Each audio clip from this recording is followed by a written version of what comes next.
살롬, 하나님의 평강이 여러분의 삶에 가득하기를 기도합니다. 오늘 우리는 믿음이라는 주제에 대해 깊이 탐구하는 여정을 떠나고자 합니다. 우리의 삶을 변화시키는 믿음의 실체는 과연 무엇일까요? 이 이야기가 여러분 각자의 삶 속에서 살아 역사하시는 하나님을 만나는 귀한 통로가 되기를 소망합니다. 본격적인 시작에 앞서 구독과 좋아요를 통해 이 은혜의 말씀을 더 많은 이들과 함께 나누는 일에 동참해 주신다면 그 손길 위에 하나님의 크신 축복이 함께할 것입니다. 여러분의 참여가 이 메시지를 더욱 멀리 퍼져나가게 하는 귀한 도구가 됩니다. 어린 시절부터 제 마음은 이미 아프리카를 향한 뜨거운 불길로 타오르고 있었습니다. 하지만 광활한 아프리카 대륙 앞에서 저는 과연 누구였을까요? 제 비전은 저 지평선 너머까지 닿지 못하고 고작 제 눈앞의 작은 한 무리의 사람들에게만 미치는 이름 없는 젊은 선교사에 불과했습니다. 그때 주님께서 제게 환상을 보여주셨습니다. 바로 당신의 보혈로 시듬받은 아프리카 대륙 전체가 주님을 찬양하는 모습이었습니다. 케이프타운에서 카이로까지 이 복음의 메시지를 전해야 한다는 사명이 제 가슴에 새겨졌습니다. 미약하기 짝이 없는 저에게 주어진 너무나도 거대한 사명이었습니다. 이 모든 것을 가능하게 할 열쇠는 단 하나, 바로 믿음이었습니다. 주님을 신뢰하고 당신이 믿는 바에 따라 행동하는 것, 그것이 제가 한 전부였습니다. 그리고 그 믿음의 결과는 제 상상을 초월하는 놀라운 일들로 나타났습니다. 때때로 그 결과를 돌아볼 때면 이것은 결코 한 사람의 이름으로 설명될 수 없는 오직 하나님의 역사하심이라는 것을 깨닫게 됩니다.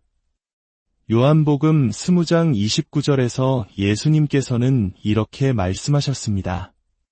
너는 나를 본고로 믿느냐 보지 못하고 믿는 자들은 복되도다. 눈으로 보는 것에 의지하는 믿음은 그 생명력을 유지하기 위해 계속해서 무언가를 보아야만 합니다. 결국 보는 것에 의존하는 믿음은 금세 시들고 맙니다. 우리는 믿음으로 살아가는 것이지 보는 것으로 살아가는 것이 아니기 때문입니다. 그러므로 우리의 믿음은 반드시 하나님의 말씀을 묵상하는 것에 그 뿌리를 두어야 합니다. 성경 속 여호수아는 우리에게 좋은 본보기가 됩니다. 그는 여리고성에서 큰 승리를 거두었고 그 경험은 그의 믿음을 한층 더 강하게 만들었습니다. 하지만 그는 곧바로 이어진 아이성 전투에서 스라림 패배를 맛보게 됩니다. 그에게는 너무나 큰 충격이었습니다. 그는 다시 하나님께로 돌아가 하나님께서 일찍이 모세에게 주셨던 말씀을 기억해야만 했습니다. 하나님께서는 그에게 당신의 말씀에서 떠나 좌로나 우로나 치우치지 말라고 명하셨습니다. 그 말씀을 붙들었을 때 그는 비로소 다시 승리할 수 있었습니다. 언제나 그렇습니다. 승리는 믿음에 있으며 그 믿음은 하나님의 말씀으로부터 오는 것입니다. 하나님께서는 제가 아직 어릴 때 언젠가 아프리카 선교사가 될 것이라고 저를 부르셨습니다. 그래서 저는 10대 시절 내내 그 부르심을 가슴에 품고 살았습니다. 그 부르심은 너무나도 강렬해서 제 삶의 모든 방향이 그곳을 향해 정렬되기 시작했습니다. 저는 오직 성경학교에 입학할 나이가 되기만을 손꼽아 기다리며 살았습니다. 그런데 그냥 성경학교가 아니었습니다. 반드시 선교사를 양성하는 선교학교여야만 했습니다. 제가 19살이 되던 해 저희 교회 청년들과 함께 영국으로 특별한 여행을 떠날 기회가 있었습니다. 리버풀에 있는 한 교회의 초대를 받아서였죠. 우리는 그곳에서 정말 좋은 시간을 보냈습니다. 그때 한 목사님이 제게 다가와 물으셨습니다. 라인하르트, 앞으로 어떤 삶을 살고 싶은가? 저는 망설임 없이 대답했습니다. 저는 하나님의 부르심을 받았습니다. 아프리카에 가서 복음을 전할 것입니다. 그러자 그 목사님께서 말씀하셨습니다. 오, 정말 환상적인 선교 성경학교를 알고 있네. 자네가 꼭 그곳에 가야 하네. 그리고는 한 학교의 이름을 알려주었습니다. 제 마음속에는 이미 선교사라는 소명이 있었고 그분이 추천한 곳이 바로 선교학교였기에 저는 이것이 완벽한 하나님의 인도하심이라 느꼈습니다. 저는 즉시 학생으로 입학하기 위해 지원서를 냈습니다. 하지만 결과는 불합격이었습니다. 이유는 제가 영어를 전혀 하지 못한다는 것이었습니다. 일상적인 대화조차 불가능한 수준이었으니까요. 저는 깊은 실망감에 빠졌습니다. 내가 하나님의 음성을 잘못 들었던 것일까? 온갖 의심이 저를 흔들었습니다. 바로 그 무렵 독일 북부에서 목회를 하시던 제 아버지께서 영국에서 오신 한 설교자분을 맞이하게 되셨습니다. 그분께서 제 안부를 물으셨고 아버지는 답하셨습니다. 최근에 영국의 한 성경학교에 지원했는데 거절당했습니다. 그러자 그 설교자분께서 말씀하셨습니다. 오, 저도 영국에 있는 한 훌륭한 학교를 압니다. 놀랍게도 그분이 언급한 학교는 바로 얼마 전 저를 떨어뜨렸던 바로 그 학교였습니다. 아버지는 아니요, 그 학교에서는 제 아들을 원하지 않습니다. 이미 거절당했습니다. 라고 말씀하셨습니다. 하지만 그분은 단호하게 말했습니다. 아닙니다. 제가 그 학교 교장 선생님을 개인적으로 압니다. 제가 직접 편지를 쓰겠습니다. 그는 편지를 썼고 놀랍게도 학교는 결정을 번복했습니다. 저는 기적적으로 입학 허가를 받았습니다. 그 학교에 도착했을 때 저는 믿음이란 것이 칠판과 분필이 있는 교실에서만 배우는 지식이 아니라는 것을 깨달았습니다. 그곳에서 믿음은 삶의 방식 그 자체였습니다. 사람들은 믿음을 살아내고 있었습니다. 예를 들어 하루는 교장 선생님께서 기도 모임에 들어오셔서 이렇게 말씀하셨습니다. 이번 주 금요일까지 석탄 대금으로 1000파운드를 지불해야 합니다. 우리에게는 돈이 한 푼도 없습니다. 함께 기도합시다. 하나님께서 공급해 주실 것을 믿읍시다. 그 말을 듣는 순간 제 머릿속에는 어떻게 그런 일이 일어날 수 있지? 어떻게 그게 가능하지? 하는 의심이 가득했습니다. 마침내 금요일이 되었고 교장 선생님께서 다시 들어오셨습니다. 그리고 활짝 웃으며 선포하셨습니다. 하나님께서 우리의 기도에 응답하셨습니다. 하나님께서 우리를 구하셨습니다. 그분은 늘 구하셨다는 표현을 쓰셨습니다. 저는 큰 충격을 받았습니다. 아, 나도 저런 믿음의 사람이 되고 싶다. 그 학교는 끊임없이 강조했습니다. 이곳은 믿음의 학교입니다. 만약 당신이 이 학교에서 하나님을 신뢰하는 법을 배운다면 세상 어느 곳에 가든지 그분을 신뢰하게 될 것입니다. 저는 다짐했습니다. 그래, 나는 믿음의 사람이 될 거야. 나는 이 수업을 반드시 배울 거야. 그리고 저는 그것이 제가 그곳에서 배운 가장 귀하고 중요한 가르침이었다고 믿습니다. 그렇다면 어디서부터 시작해야 할까? 저는 생각했습니다. 하나님께서 나의 필요를 채우시는 것을 신뢰하기 전에 내가 가진 모든 돈을 먼저 내어드려야겠다. 내가 필요하지도 않은 것을 하나님께서 어떻게 채워주시겠는가? 마침 그곳에 한 선교사님이 계셨습니다. 제 주머니에는 약 20파운드 정도가 있었습니다.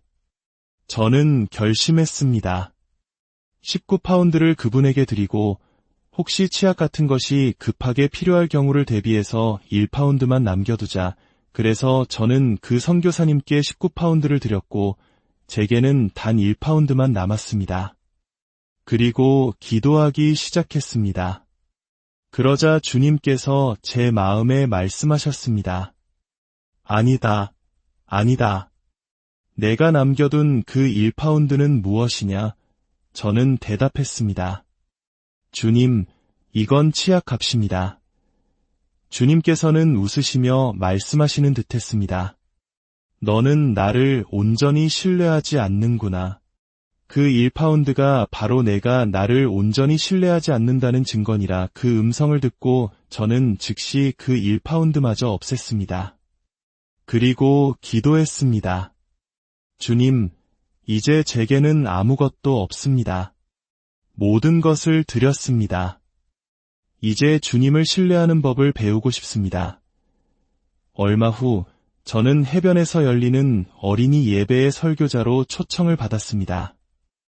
그 당시에는 누군가를 초청해도 차비는커녕 단 한 푼의 사례비도 주지 않는 것이 보통이었습니다. 저는 제 돈으로 편도 차표만 샀습니다. 돌아올 차표를 살 돈은 없었습니다. 저는 제 친구이자 동료에게 말했습니다. 우리 함께 가자. 친구가 말했습니다.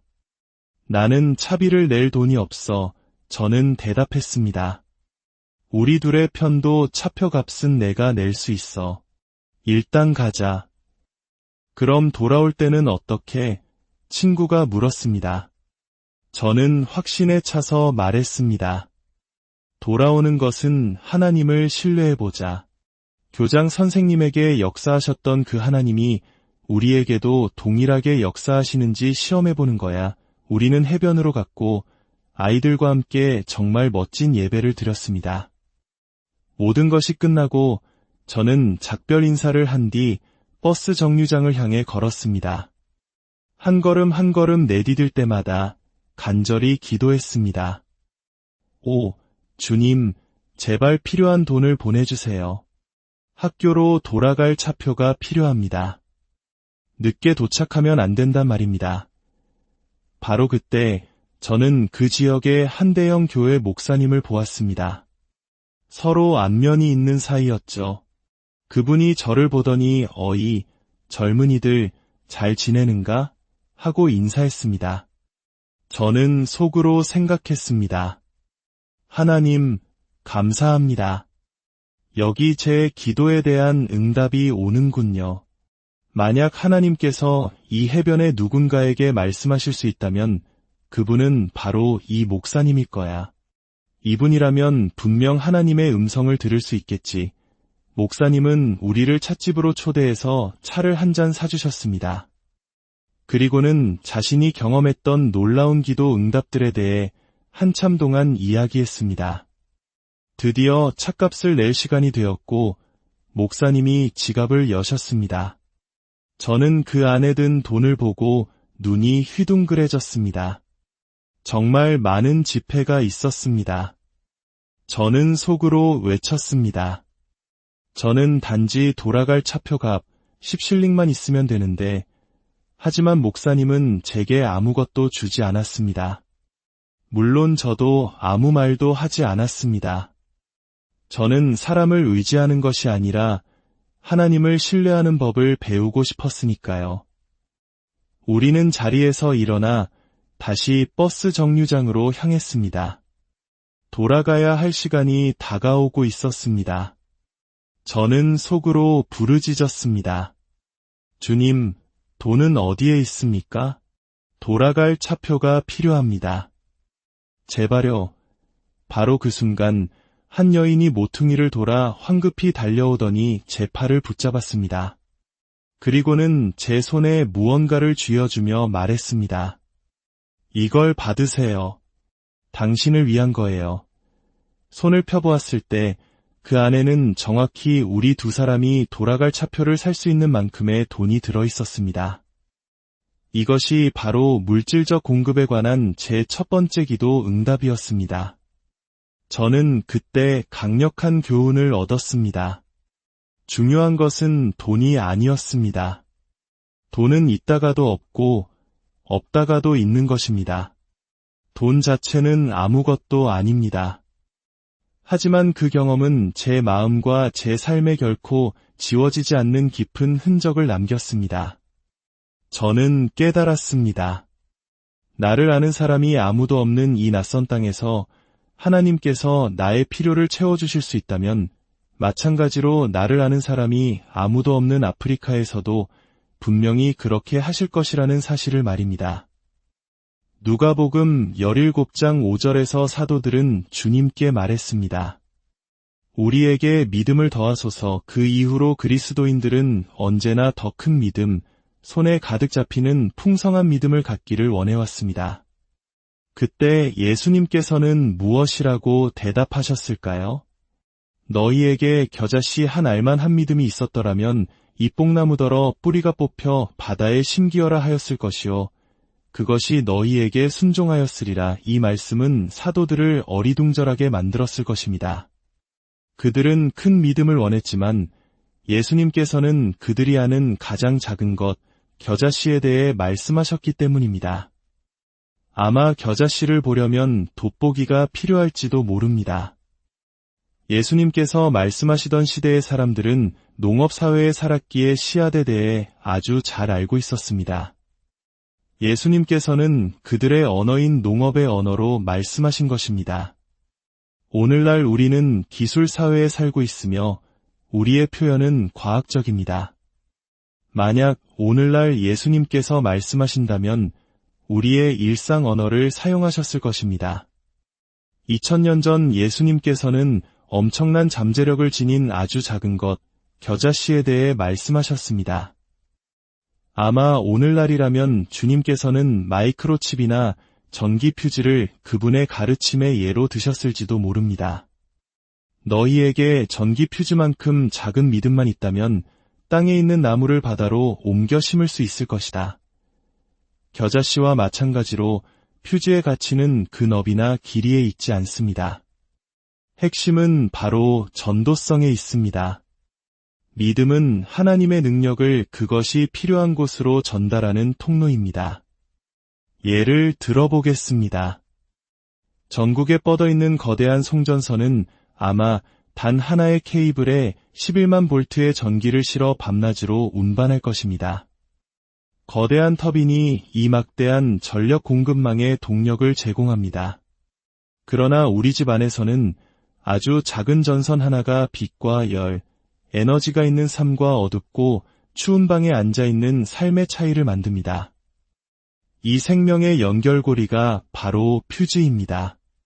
퓨즈는 전류에 대한 저항이 낮은 금속, 예를 들어 은으로 만들어집니다.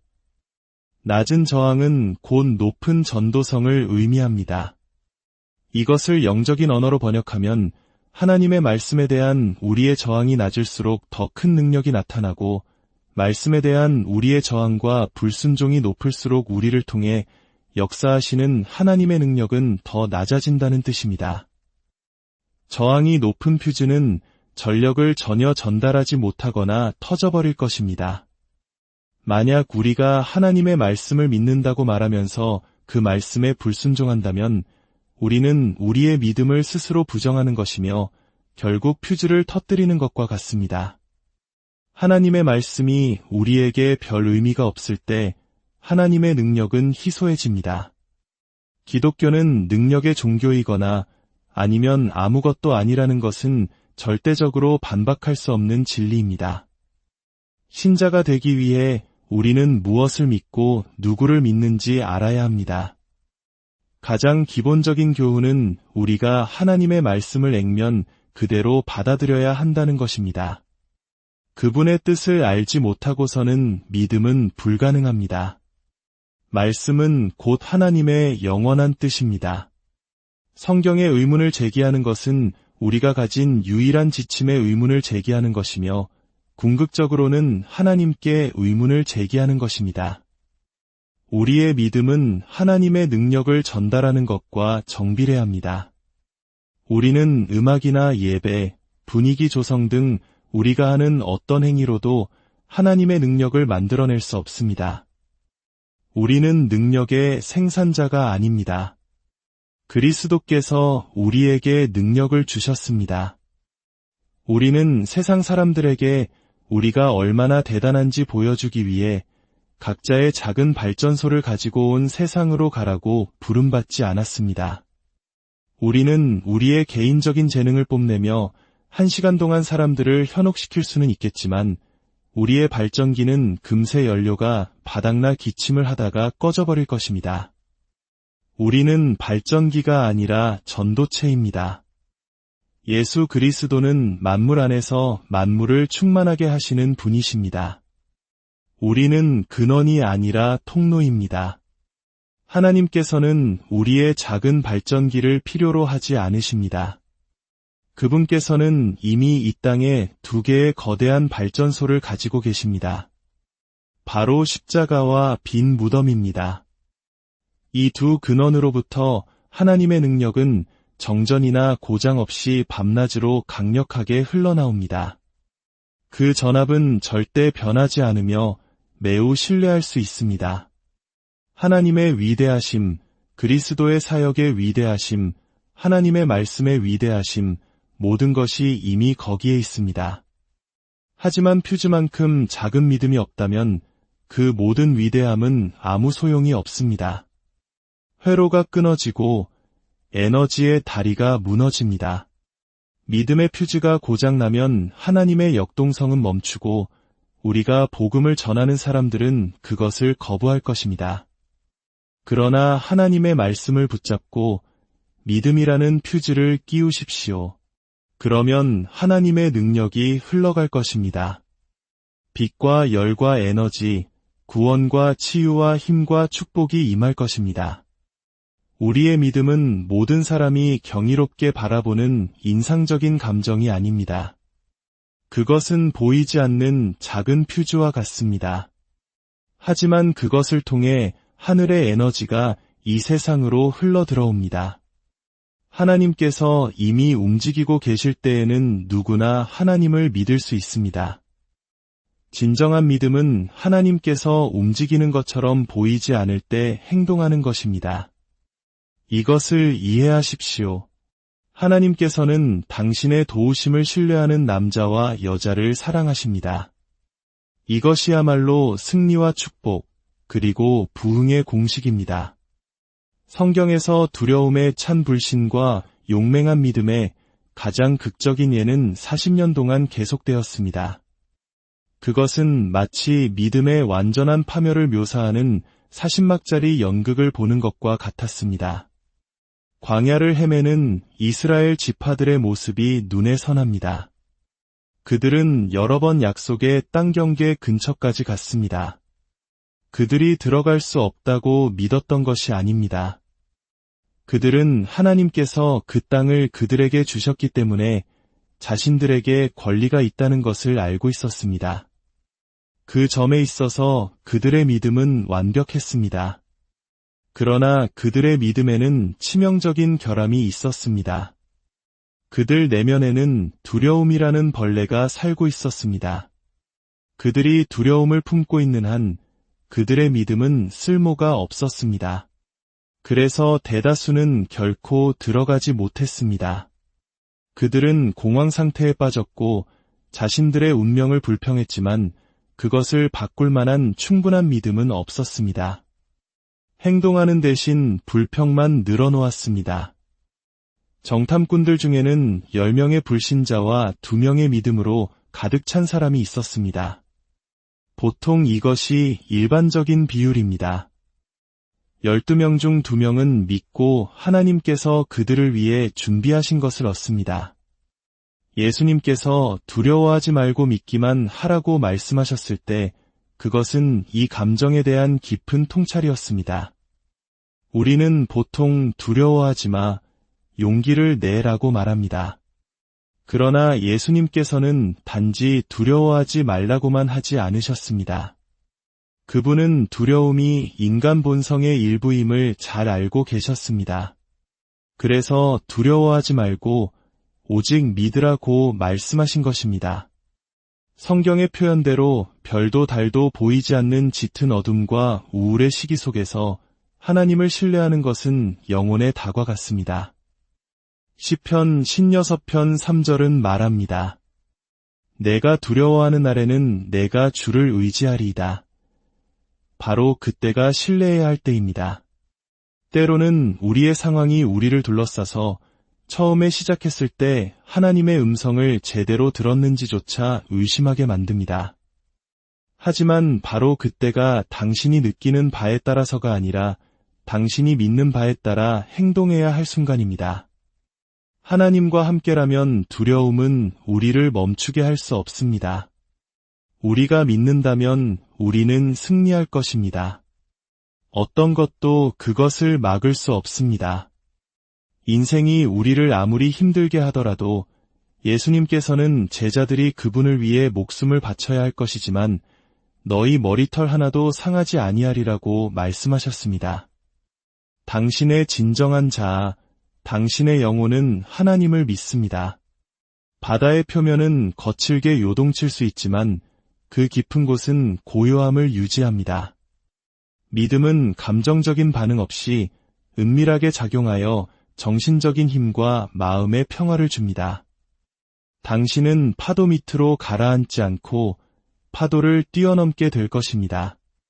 믿음은 우리를 두려움의 족쇄에서 해방시킵니다. 믿음은 단지 주의를 위한 것이 아니라 삶 전체를 위한 것입니다. 믿음은 단지 산을 옮기기 위한 것이 아니라 하루하루를 살아내기 위한 것입니다. 우리가 믿을 때 하나님께서는 우리에게 살아갈 은혜를 주십니다. 오직 의인은 믿음으로 말미암아 살리라. 믿음은 인생의 소금과 같습니다. 하나님께서는 우리의 부르심과 사역의 영역에 따라 각자에게 필요한 믿음을 주십니다. 우리는 스미스 위글스워스가 모세처럼 바다를 가르거나 모세가 위글스워스처럼 병든 자를 고쳤다는 기록을 읽지 못합니다. 우리는 조지 뮬러가 하늘에서 불을 내리기를 원했다거나 엘리야처럼 왕 앞에서 도전했다는 기록을 읽지 못합니다. 그러나 엘리야는 믿음으로 2,000명의 고아를 먹이지 않았습니다. 만약 우리가 산을 옮겨야 한다면 그때가 되면 그것을 할 믿음을 갖게 될 것입니다. 하지만 그때까지는 아닙니다. 문자 그대로 국가에 영향을 미치는 사역을 하는 지도자들이 있습니다. 모든 사람이 강력한 치유를 목격하는 것은 아닙니다. 그것이 그들의 은사가 아니기 때문입니다. 하지만 그들은 복음을 온 세상에 전합니다. 그들의 믿음의 은사는 다른 방식으로 나타나는 것입니다.